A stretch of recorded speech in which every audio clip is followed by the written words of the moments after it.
안녕하세요. 제2의 인생 황혼이혼 진행자 조한나 변호사입니다. 결혼 후 자신의 이름을 잃어버린 채 누군가의 남편, 아내, 부모로 불리며 살아온 세월. 더 늦기 전에 나라는 존재를 찾으려는 분들이 어렵게 내린 결정 황혼이혼. 제2의 인생 황혼이혼에서는 황혼이혼에 관한 다양한 사례와 함께 법률 지식을 전해드리고자 합니다. 오늘 이 시간에는 조론에 관해서 얘기를 나눠보고자 합니다. 가끔 이제 의뢰인분들께서 물어보시는 것이 지금 이혼은 하고 싶지 않은데 조론을 하면 어떻겠느냐, 그리고 조론을 하면 이성을 만나도 되느냐 라고 물어보시는 분들이 많이 계십니다.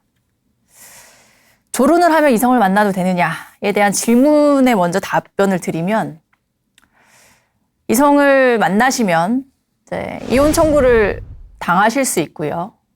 또 그 이성분은 상간녀 소송을 당하실 수 있습니다. 즉, 해서는 안 되는 거죠. 조론을 한다고 해서 부부간의 모든 의무가 다 사라지는 것은 아닙니다. 여기서 조론과 이혼의 차이를 먼저 짚고 넘어가야 될 것 같은데요. 이혼은 혼인관계를 명확히 해소하는 겁니다. 즉, 부부간의 의무가 모두 없어지는 거죠.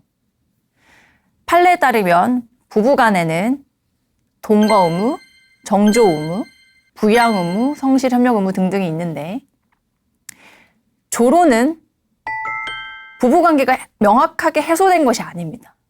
여전히 혼인관계 증명서를 발급해 보시면 부부로 되어 있습니다. 즉, 배우자로 이제 배우자가 이름이 기재가 되어 있는 거죠. 그래서 원칙적으로는 이러한 부부간의 의무들이 존속하는 겁니다. 이러한 의무를 위반하면 이혼 사유가 되겠죠.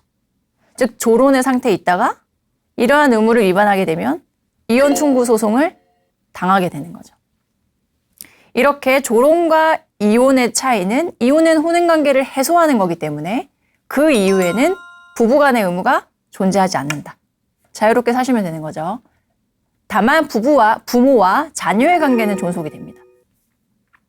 그러나 조론은 혼인 생활을 졸업한다라는 이야기일 뿐, 그러한 어떤 명확한 명칭은 아니지만, 정식적인 명칭은 아닌 신조어에 불과한, 즉 혼인관계를 졸업을 하는 것은 아니라는 거죠.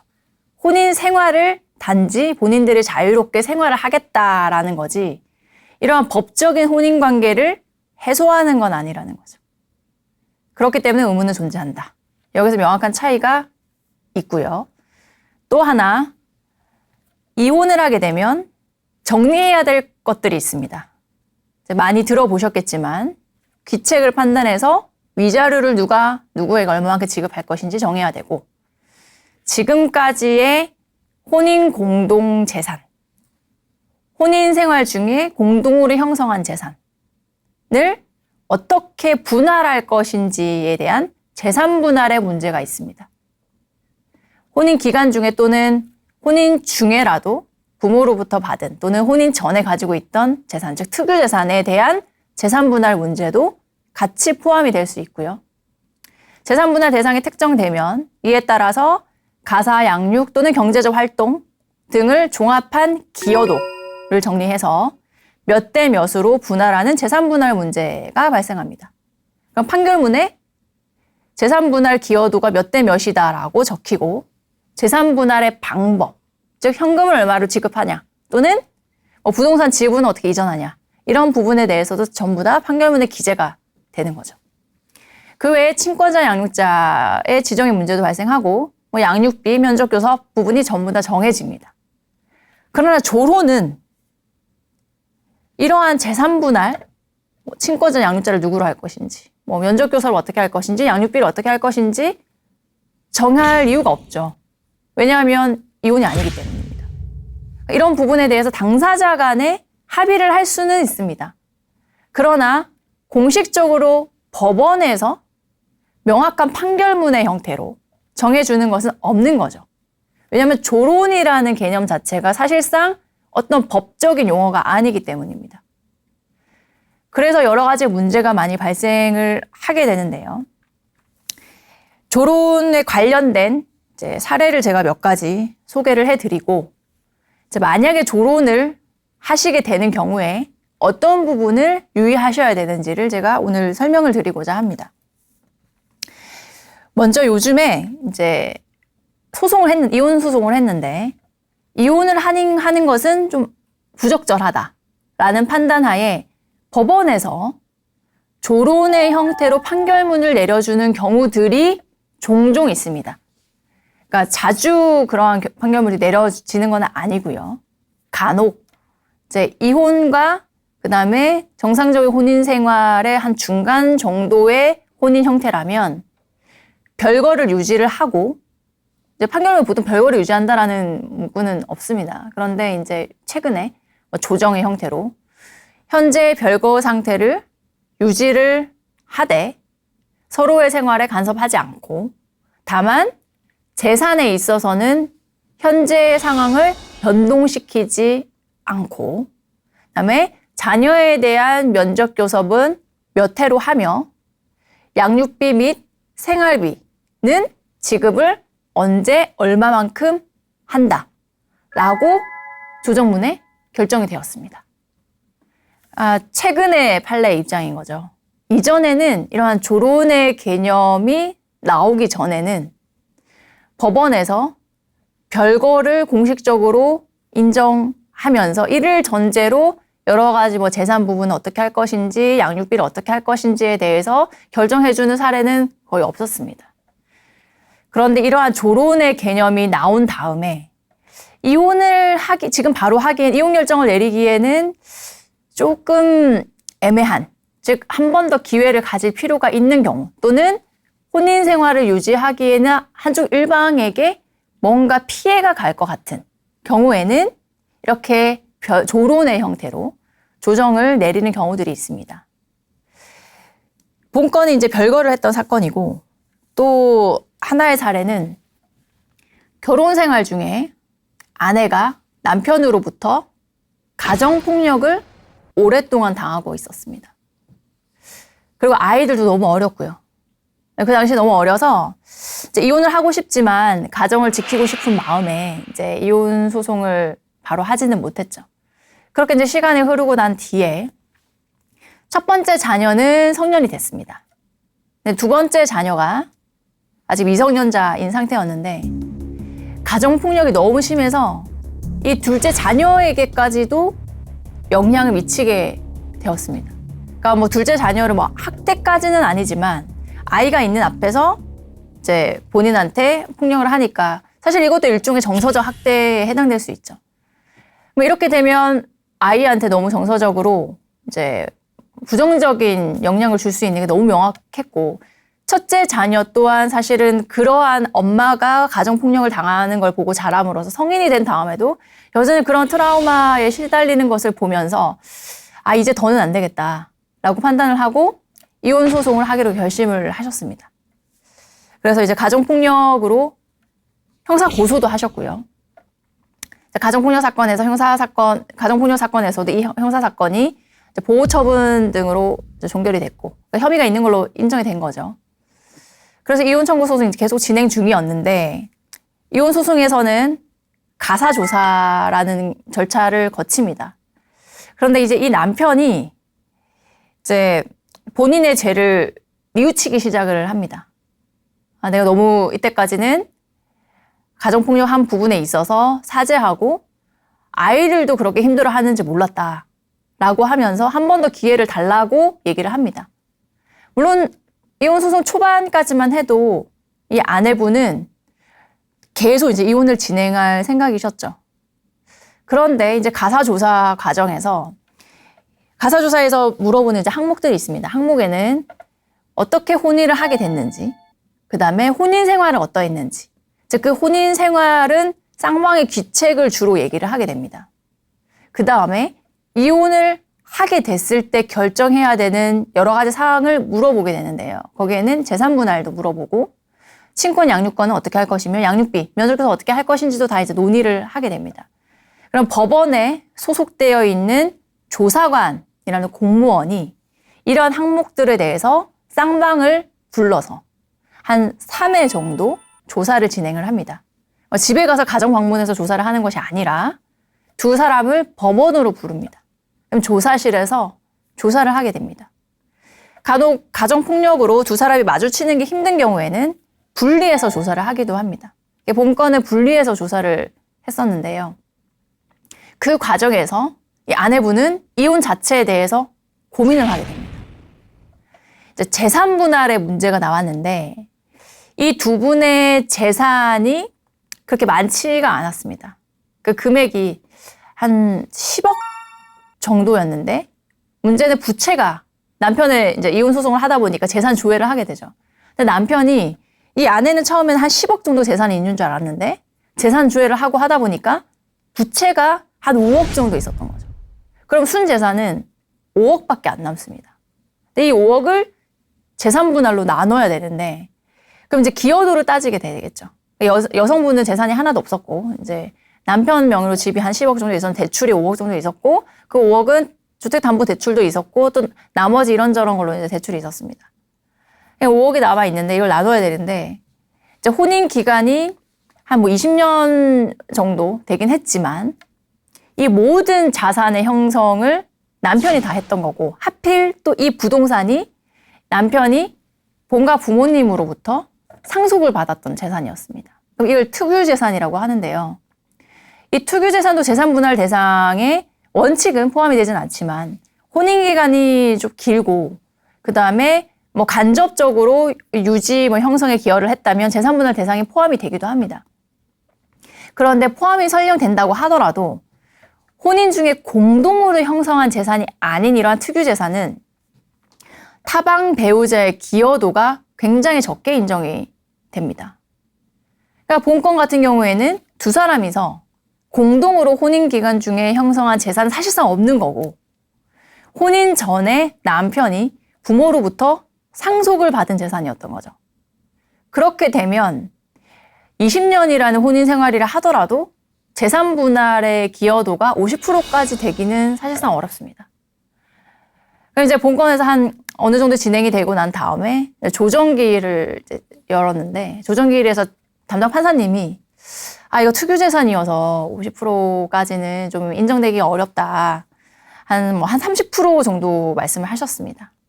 그러면 5억에 이제 30% 정도니까 사실상 뭐 1억 얼마 정도밖에 안 되는 거죠.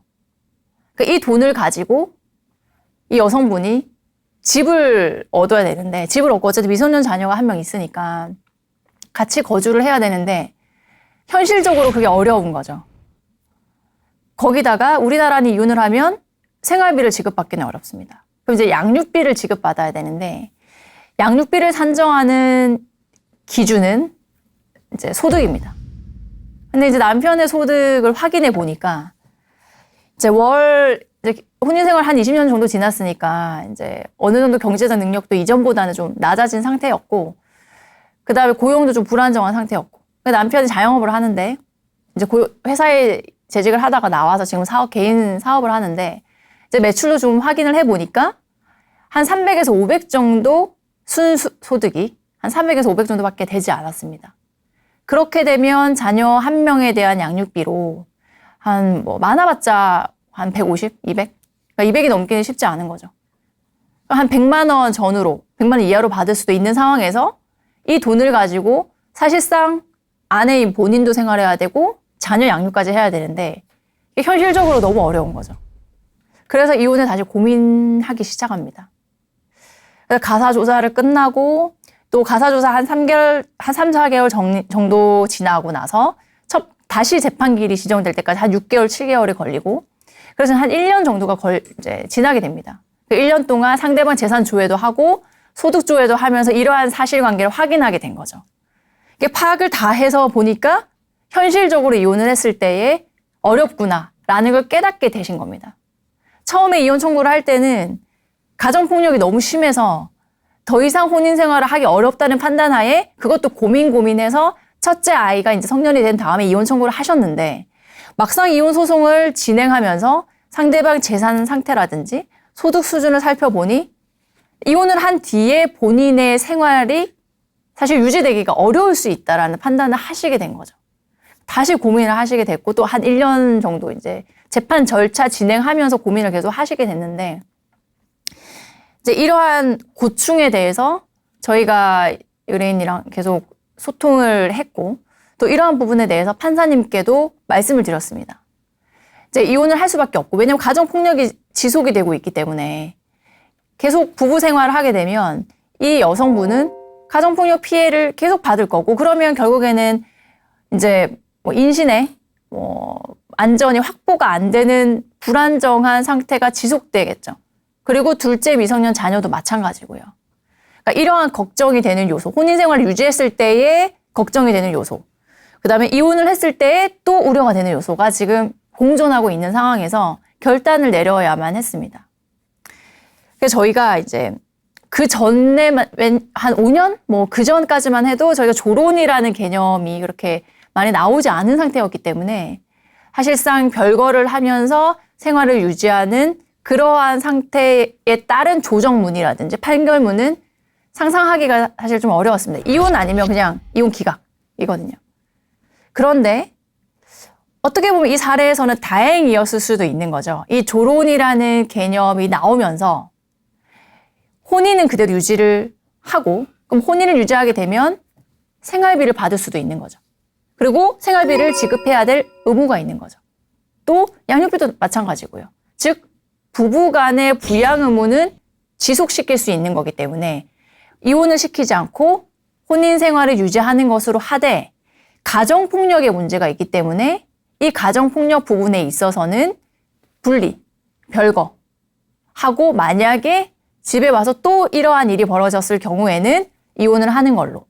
그 다음에 양육비 부분, 생활비 부분도 혹시라도 별거를 해서 지급하지 않을 수 있으니 충분한 금액을 지급할 수 있도록 금액까지도 기재하게 되었습니다. 즉 이혼은 하지 않은 상태에서 생활비, 양육비를 지급받아서 경제적인 문제를 해결하고 동시에 가정폭력 부분은 분리해서 별거하는 생활을 함으로써 가정폭력 문제는 해결할 수 있도록 중립적인 입장으로 조정 결정문을 내려주신 거죠.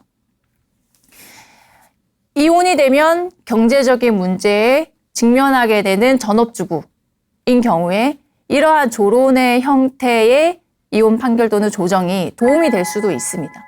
그래서 요즘에는 조론이라고 명확하게 명칭을 기재하진 않지만 실질적인 내용을 들여다보면 조론의 어떤 형태로 혼인 생활을 유지할 수 있는 내용의 조정문들이 나오고 있습니다. 다만 이제 이러한 판결로 조론을 인정받지 않은 경우, 그러니까 당사자 간에 요즘에 조론을 선언하고 조론을 하시는 분들이 많이 계신데 이제 요즘 유명 연예인들도 나 조론했다라고 선언을 하고 자유롭게 생활을 하시죠. 그런데 이런 조론이 악용이 되는 사례들이 있습니다. 자, 예를 들면 이제 조론을 하면서 계약서를 쓰는 경우들이 있습니다. 이를 조론 계약서라고 하는데요. 조론 계약서 또한 당사자 간의 효력은 있습니다. 다만 법원으로부터 명확하게 조정문이나 판결문의 형태로 받은 것은 아니기 때문에 구체적이지 않을 수도 있고 효력이 명확하게 인정되지 않는 내용이 있을 수도 있고 강제하기 어려울 수도 있습니다. 그래서 여기서 이제 주의를 해야 되는데요. 이 조론 계약서에 요즘에 이제 흔히들 적으시는 문구가 자유롭게 생활한다. 그러니까 이 자유롭게 생활한다는 것이 이제 아내가 남편에 대한 집안 일을 해준다든지 아니면 밥상을 차려준다든지 이런 부분에서 해방되고 또 남편은 생활비를 지급하지 않고 경제적 활동을 하지만 내가 생활비를 내 마음대로 쓰겠다라는 부분을 넣기도 하고 또는 사생활에 간섭하지 않겠다. 내가 다른 이성을 만나도 허용해주겠다. 이런 부분들도 넣는 경우가 있고 또 재산 부분에 있어서도 서로 간섭하지 않겠다. 라는 부분들을 넣게 됩니다. 물론 당사자 간에 어느 정도 범위까지 효력은 있습니다. 그런데 이거는 이혼이 아니기 때문에 만약에 재산에 있어서 명확하게 정하지 않는다면 재산 명의가 한쪽 일방 당사자한테 되어 있는 경우에 다른 타방 당사자는 재산도 못 받고 생활비도 못 받는 경우가 있습니다. 그럼 경제적으로 궁핍해지겠죠. 그런데 조론계약서에는 그렇게 하기로 정리를 한 거죠. 그러면 이거에 대해서 강제를 하기가 어려워지고 결국에는 이혼밖에 할 수가 없는 상황에 이르게 됩니다.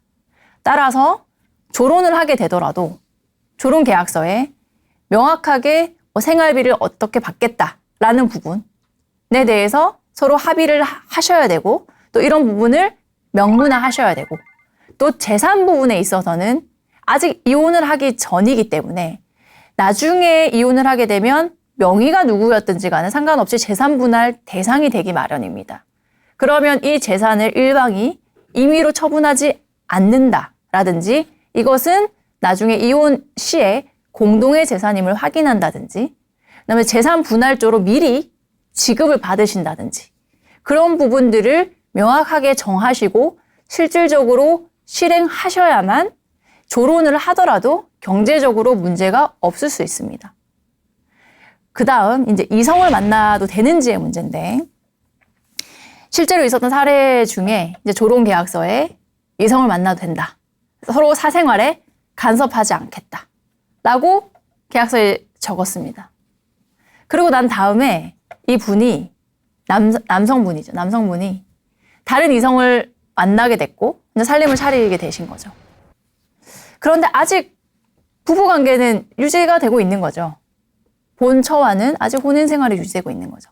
그런데 이제 조론에 대한 개념을 잘못 이해를 하는 바람에 그 상간녀 입장에서는 이미 부부관계가 완전히 해소된 것처럼 생각을 하시게 된 거죠. 이미 조론했으니까 이제 나는 만나도 된다. 다른 이성을 만나도 된다. 그리고 이 사람은 실질적으로는 법률혼 관계에 있는 유부남이지만 조론했기 때문에 나는 책임이 없다. 라고 상간녀가 주장을 하게 된 거죠. 그런데 과연 이 상간녀는 책임이 없을까를 봤을 때 이 사건에서 이 아내가 이 상간녀에 대해서 상간녀 소송을 제기를 했고 최종적으로 법원에서는 조론이라는 것은 혼인관계가 완전히 해소되지 않은 상태이기 때문에 부부간의 정조의무는 그대로 유지가 된다. 따라서 이 상간녀는 아내에게 법률혼상의 그 남자의 아내에게 위자료를 지급해야 된다라고 판시를 하게 되었습니다.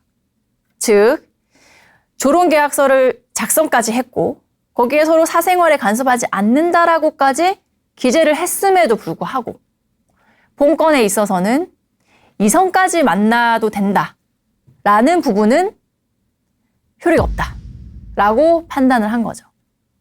즉 여전히 조론과 이혼에 있어서는 명확하게 그 경계를 이제 세우고 있고 그 기준에 있어서는 여전히 조론은 혼인관계를 유지하고 있는 것으로 보고 있는 겁니다. 따라서 내가 조론을 했다고 해서 무조건 다른 이성을 만나도 된다. 그렇지 않은 거죠. 그러면 이거는 오히려 이혼 사유가 될 수 있습니다. 또한 별거. 부부간에 합의를 하고 조론계약서에 우리가 합의를 해서 별거를 하게 된다. 라고 기재를 하고 별거를 하시면 크게 문제가 되지 않을 수도 있습니다. 그런데 자칫 잘못해서 한쪽 배우자가 재산 분할에 있어서 지금 당장 이혼을 하면 내가 재산을 줘야 되니까 좀 시간을 끌기 위해서 조론을 선언하는 경우들이 있습니다. 그러면서 우리 별거 하자라고 했는데 상대방 배우자는 나는 별거를 하기를 원하지 않는다 라고 얘기를 하는 거죠. 그러다가 나는 그러면 우리 지금 서로 안 맞고 서로 지금 괜히 같이 있어봤자 서로 고통이 되니까 내가 집에 있을 거면 당신이 집을 나가라. 그럼 상대방 입장에서 그래? 그럼 돈 얼마 주면 내가 나갈게. 그래서 돈을 얼마 주고 상대방이 이제 집을 나갑니다. 나중에 이걸 빌미로 나가라고 한 쪽에서 상대방이 임의로 집을 가출했다. 라고 하며 이혼 청구를 할 수가 있습니다. 즉 상대방은 서로 합의하에 조론이라는 이제 명목하에 별거를 하기로 했다라고 생각을 하고 집을 나간 건데 그걸 명확하게 문서에 적은 바가 없는 거죠. 그래서 이 남성이 이 아내를 상대로 임의로 집을 나갔다라고 해서 가출, 즉 악의적 유기다. 돈까지 받아서 나갔다. 라고 하면서 이혼 청구 소송을 한 사례도 있습니다.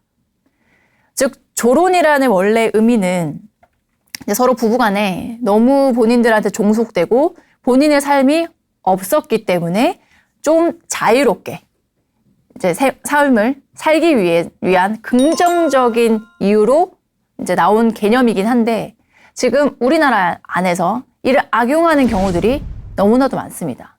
그래서 이런 부분을 유의하셔야 되고 이 부분을 명확하게 하려면 문서화시키는 것이 중요하며 문서화시킨다 하더라도 이성을 자유롭게 만날 수 있다라는 부분, 그 다음에 재산을 모두 내 것으로 한다라는 부분은 사실상 받아들여지지가 않습니다.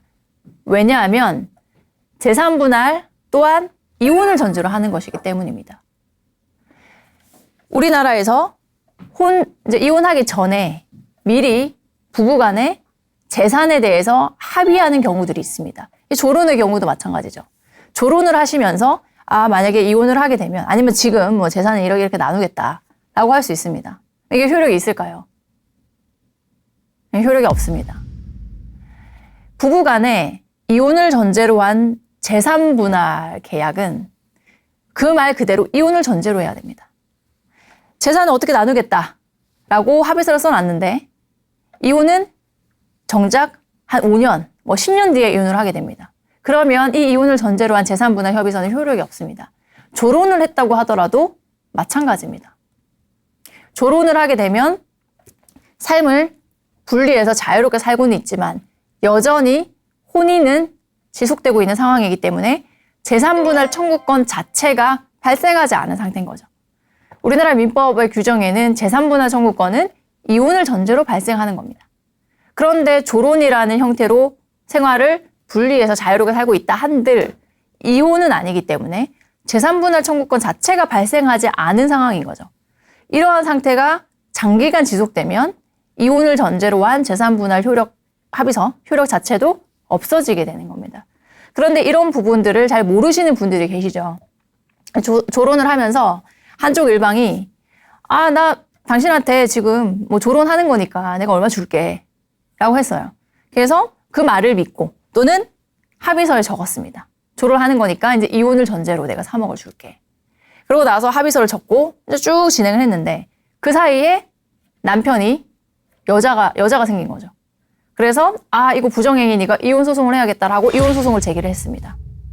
그러면 그 당시에 작성했던 3억을 주겠다라는 합의서를 근거로 해서 3억을 청구를 했는데 3억이 인용이 됐을까요? 그렇지 않습니다. 아까 말씀드렸던 것처럼 재산분할 청구는 이혼을 전제로 하는 건데 이전에 작성했던 3억을 지급한다는 거는 조론의 상태로 작성하신 거죠. 이혼 청구를 하면 다시 재산분할 법리에 따라서 재산분할을 하게 됩니다. 그럼 이혼 청구 소장을 접수했을 때 시점을 기준으로 원칙은 재산분할을 하게 되죠. 그 시점 기준에 재산이 얼마나 있는지, 그 다음에 그 기간까지 재산분할의 기여도는 얼마인지를 기준으로 판단하는데 소송을 제기해서 소장 접수 시점을 기준으로 재산을 줘야 하니까 3억이 없었습니다. 그러니까 조론을 한 상태에서 이제 재산을 자유롭게 사용을 한 거죠.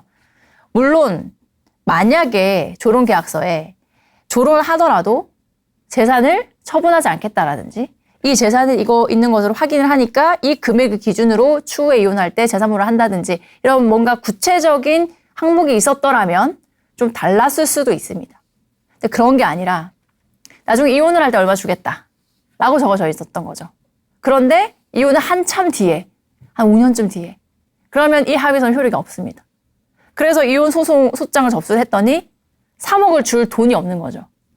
그러니까 3억을 주려면 적어도 한 6억 정도는 있어야 한 50%, 40% 인정받으면 3억을 줄 수가 있는데 그 돈이 없었던 거죠. 그리고 그 계약서를 쓸 때 상대방의 재산을 확인할 수가 없습니다. 아내 입장에서는 남편이 뭐 3억 준다고 하니까 더 많이 재산이 있는 줄 알았던 거죠. 근데 그 재산을 확인할 수 없죠. 통장을 내봐라. 통장 보여줘.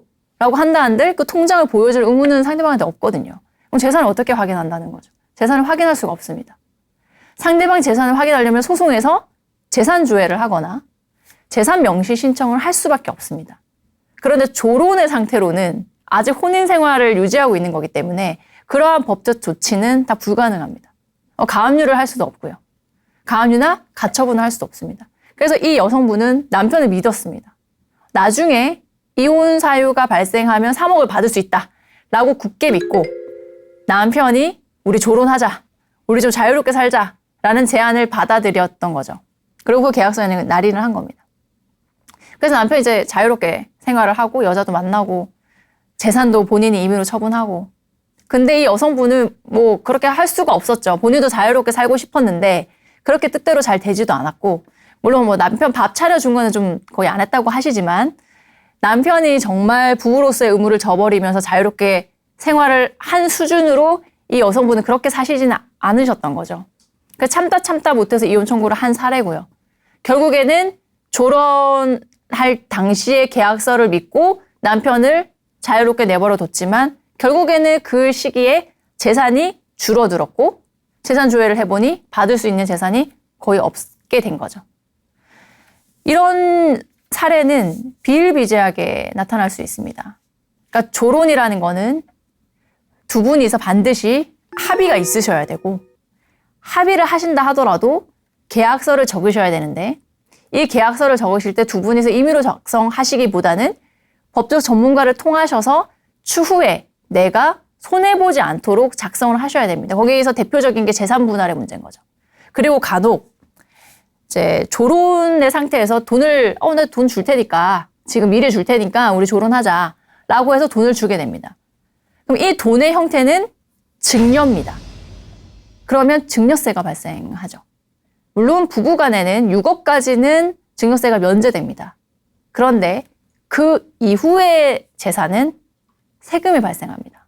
그러니까 이 부분도 염두를 하셔야 되는 부분입니다. 이혼을 해서 재산 분할을 할 때는 증여는 아니기 때문에 세금이 발생하는데 증여세율보다는 훨씬 낮습니다. 그래서 재산을 어차피 분할할 거라면, 그리고 이혼을 할 수밖에 없는 상황이고 이혼을 했을 때에 이로 인한 부작용이 크지 않다라면 차라리 이혼을 하는 게 나은 경우들이 있는 거죠. 그러니까 재산 부분에 있어서 6억 이상의 좀 큰 재산을 나눠야 되는 상황이다. 그리고 그 돈을 내가 받고 싶은 상황이다. 그러면 차라리 이혼을 해서 세금을 적게 내고 재산 분할조로 금원을 받아오시는 것이, 또는 부동산을 받아오시는 것이 현명하신 거고, 그렇지 않고 그래도 혼인관계를 유지하는 것이 이혼보다는 낫다라는 판단이시라면 계약서를 명확하게 작성하시는 것이 필요합니다. 유사한 조론 사례로 이 여성분은 이제 전업주부셨습니다. 전업주부셨고 남성분은 사업을 하셔서 사업이 굉장히 잘 되고 있었기 때문에 경제적으로 소득이 굉장히 높으셨습니다. 항상 무시를 당하면서 이 여성분이 살아오신 거죠. 그런데 자녀가 2명인데 이제 독방 육아를 당연히 하셨겠죠. 독방 육아를 하고 가사 양육을 전담하면서 전업주부로 한 30년 정도를 사셨습니다. 그런데 이제 이 분이 부동산 투자를 매우 잘 해오셨던 거죠. 그러니까 남편이 그래도 생활비는 좀 많이 주셨던 것 같습니다. 그래서 그 생활비를 잘 활용해서 투자를 적극적으로 하신 거죠. 청약도 넣고 청약에 당첨돼서 그 돈을 시드머니로 해서 계속 투자를 하신 거죠. 자산이 굉장히 많이 불어났고 상가도 구매를 하셨습니다. 상가에서 나오는 차임이 나중에는 남편의 소득보다 더 높아진 수준에 이르게 된 거죠. 그렇게 되고 보니까 이제 이 여성 입장에서는 내가 계속 무시냉대를 당하면서 이 혼인 생활을 할 이유가 있는가. 거기다가 남편이 이제 무시냉대의 수준이 이제 욕설도 좀 자주 하고, 그다음에 뭐 밥이 맛이 없다. 그럼 밥상을 던지고 하는 좀 폭력적인 성향도 좀 있었던 것 같습니다. 그래서 그런 부분 때문에 이제 이혼을 생각을 하다가 그전에는 본인의 경제적인 문제 때문에 이혼을 하면 안 된다라고 판단을 한 거죠. 그런데 한 30년이 지난 지금은 본인의 부동산 투자가 성공적이어서 본인 명의로 재산도 상가까지 갖게 되신 거죠. 그래서 이혼을 할까 고민을 하셔서 저희 사무실에 오셨는데, 이제 단 한 가지 좀 아쉬운 부분이 아이들의 결혼이었어요. 그러니까 자녀들이 성년이 되긴 했습니다. 성년이 되긴 했는데 이제 결혼을 하게 되면 양가 부모님이 이제 상견례도 하고 하는데 아무래도 이혼 부모보다는 뭐 별거를 하든 조론을 하든 그래도 형식적으로나마 부부관계를 부부관계가 형성되어 있는 게 낫지 않겠느냐라고 생각을 하셨던 거죠. 사실 그런 분들이 굉장히 많습니다. 그러니까 나이가 들어서 뭐 혼인 생활 한 30년, 뭐 40년 되시는 분들은 그러니까 성년 이전에는 20년 이전에는 아이들이 미성년자라서 이제 이혼을 고민하시고 갈등을 하시고 20년이 넘어서 자녀들이 성년이 된 다음에는 아이들의 결혼, 성년된 자녀의 결혼 때문에 이혼을 망설이시게 되거든요. 물론 성년이 됐고 결혼까지 한 다음에도 사실상 사회의 시선, 이혼녀, 이혼남이라는 사회적 시선 때문에 이혼을 망설이시는 분들도 계십니다. 그런 한 20, 30년 정도, 혼인 생활 한 20, 30년, 한 40년 정도까지의 이제 어머님들 또는 아버님들이 이혼을 망설이시는 이유는 성년 자녀의 결혼이거든요. 이분도 마찬가지셨습니다. 우리 자녀가 이제 결혼을 해야 되는데 부모가 이혼했다라고 하면 그 또한 결격사유가 되지 않을까라고 고민을 하셨던 거죠. 저희 충분히 이제 공감이 되죠. 그런 분들도 많으시고 실질적으로 결혼할 때도 상대방 부모가 보는 시선도 그런 부분이 있을 수도 있죠. 그러니까 아무런 문제가 없었음에도 불구하고 문제가 없었는데 단지 부모가 이혼했다라는 문제만으로 그것 때문에 이의 제기를 할 수도 있고 괜히 이제 선입견을 갖고 바라볼 수도 있는 거죠. 그래서 이제 저희가 그 부분에 대해서 같이 고민을 좀 하다가 그러면 이제 어머님이 원하시는 것이 어떤 것이냐 여쭤보니까 이제 남편이랑 따로 떨어져서 살고 싶다고 하시더라고요. 이제 별거를 하고 싶으신 거죠. 그리고 경제적인 부분은 나는 이제 상관없다. 뭐 생활비 필요 없다. 자녀들 결혼 자금도 내가 다 할 수 있으니 따로 떨어져서 살고 싶다. 라는 게 이분이 원하시는 거였습니다. 이전 같으면 이혼만 생각을 하셨겠죠. 그런데 최근에는 이러한 조론이 이제 어느 정도 활성화되다 보니까 저희가 이제 조론도 말씀을 드렸습니다. 조론은 물론 이혼 청구 소송을 해서 조정을 통해 가지고 판결을 받으면 좀 더 확실할 수는 있지만 이분은 처음부터 이혼 소송을 하기를 원하셨던 분은 아니셔서 좀 고민을 하고 계셨던 것이기 때문에 그러면 저희가 조론의 형태의 조론 계약서를 작성해 드리겠다라고 말씀을 드렸습니다. 사실은 이 건은 어떻게 보면 간단할 수 있죠. 왜냐하면 경제적으로 독립되어 계신 분이시기 때문에 사실상 뭐 생활비를 얼마 지급받아야 된다라는 조항을 넣을 필요가 없는 거죠. 이제 정기적으로 생활비나 양육비를 넣어야 되는 그러한 사안의 경우에는 지급을 하지 않았을 때 이를 강제하는 부분이 좀 어려울 수 있습니다. 실제로 못 받는 경우들도 많고요. 그런데 본건 같은 경우에는 별거만 하면 되는 거기 때문에 그렇게 크게 문제가 되지 않은 사안이었습니다. 다만 추후에 뭐 재산 분할을 할 수 있으니 지금 재산 분할의 뭐 기준 시점 언제로 하고 지금 혼인 공동 재산은 어떻게 하고 이런 부분에 대해서만 서로 정리를 해두고 서로의 남은 삶을 몇 년 기간 동안에 앞으로는 서로 떨어져서 지내고 이거에 대해서는 상호 합의한다라고 문구를 넣었습니다. 왜냐하면 합의하지 않은 상태에서 일방이 나가면 그 또한 기책 사유가 되죠. 이혼 청구를 당할 수 있으니 두 분의 상호 합의하에 별거를 하기로 하고 서로 재산상 즉 생활비나 양육비 부분, 양육비는 성년이 되었으니까 크게 문제되진 않았고 생활비 부분에 있어서도 각자 하기로 한다. 그 외에 이제 부부간의 의무에 해당될 수 있는 부양 의무는 서로 이행하지 않기로 합의한다. 그러니까 동거 의무, 부양 의무는 이행하지 않기로 합의한다라고 기재를 했죠. 그리고 정조 의무 관련돼서 이성을 만날 수 있다 이런 부분은 저희가 넣지는 않았습니다. 넣지는 않았는데 넣어도 어차피 상간 소송이 들어올 수도 있기 때문에 그 부분은 넣지 않고 동거와 부양의 부분에 대해서만 저희가 명시를 했습니다. 그래서 그 이후에 이제 별거 하셔가지고 자유롭게 살고 계시죠. 근데 만약에 이제 이 상황에서 한쪽 배우자가 부정행위를 했어요. 그럼 이제 이에 대해서 문제 제기를 할 수는 있겠죠. 이혼 소송을 하고 이에 대해서 위자료 청구 소송을 할 수도 있겠죠. 그러면 그때 가서 재산 분할이 이루어지게 될 겁니다.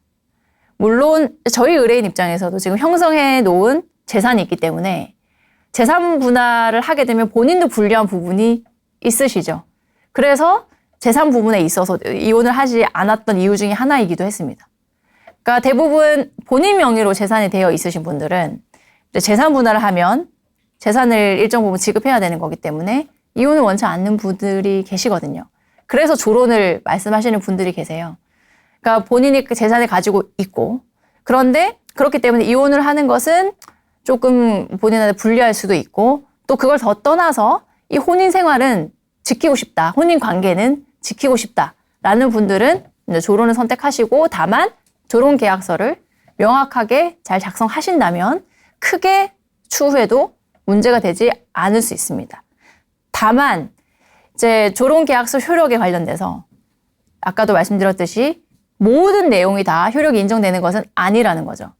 그러니까 그거에 대한 기준이 명확히 있지는 않은데 통상적으로 사회상규에 위반되는지 신의성실에 위반되는지를 어느 정도 이제 법적인 부분에서 기준으로 삼고 있습니다.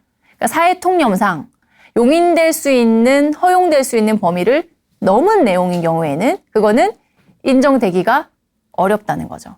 거기에 대한 대표적인 것이 이성을 만나도 된다는 겁니다.